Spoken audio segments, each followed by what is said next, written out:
ఉంటుందంట, మధ్యాహ్నం వేరు. ఫ్రెండ్స్ మేమైతే ఇప్పుడు నీళ్ళు ఉన్న ప్రదేశానికి వెళ్తున్నాం, అంటే జలపాతం దగ్గరికి వెళ్తున్నాం అనమాట.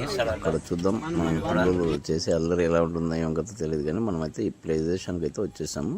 ఇక్కడ ఆటోని నిలిపించేసి ఇక్కడ నుంచి మనం వెళ్తున్నాం. ఈ బుడ్డోడు అయితే కోతికి భయపడి పరగైతే రావడం జరిగింది. మనం అయితే నీళ్ళున్న ప్రదేశానికి అయితే వెళ్తున్నాము. పిల్లలు అయితే వెనక వస్తూ ఉన్నారు. చిన్న పిల్లలు కదా, చాలా జాగ్రత్తగా ఉండాలని ఉద్దేశంతో నేను ముందుకు సాగిపోతూ ఉన్నాము.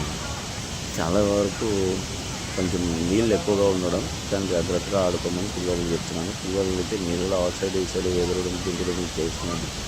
చిన్నపిల్లలు అల్లరంటే ఇంకా చిలుకోకుండా ఏం ఫ్రెండ్స్. చూడండి ఫ్రెండ్స్ ఎలా ఉన్నారు ఈ పిల్లలంతా.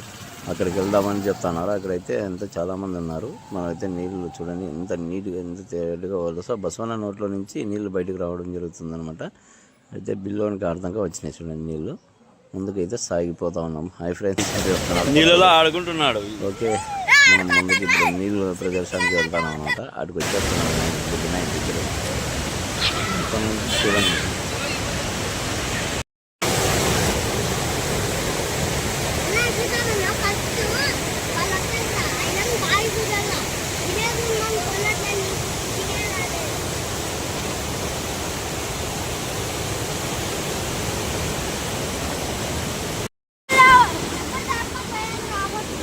ఎప్పుడు పోయేది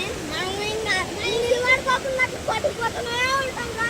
ఏడ ఉండిపోకుండా మీరు ఏదో సన్నని పోతుంది, ఆ సన్న దాంట్లో కూర్చున్నా పారా హోమ్లలే.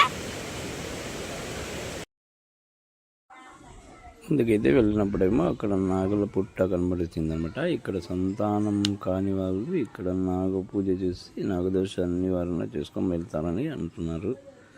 అయితే ముందుకు వెళ్ళిన తర్వాత మనకి చూడండి ఫ్రెండ్స్, అంతా చాలామంది ముడుపులు కట్టారు. ఇక్కడైతే పురాతన నాగుల కట్ట అనమాట. ఇది నాగుల పుట్ట కూడా ఉంది, పెద్ద పుట్ట.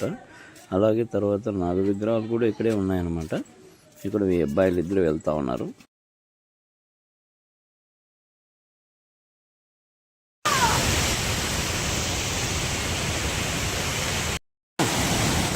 నువ్వేంది అక్కడ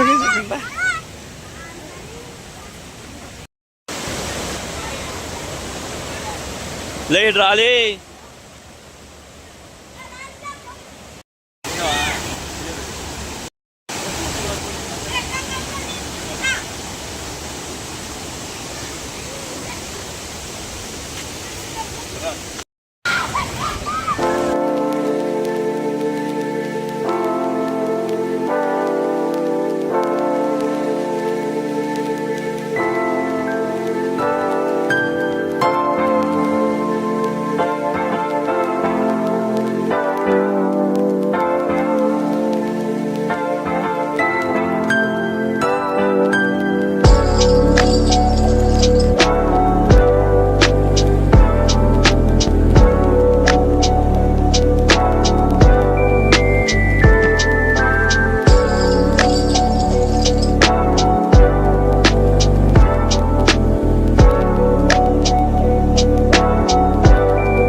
పైకి అయితే ఎక్కుతూ పోతున్నాం అన్నమాట.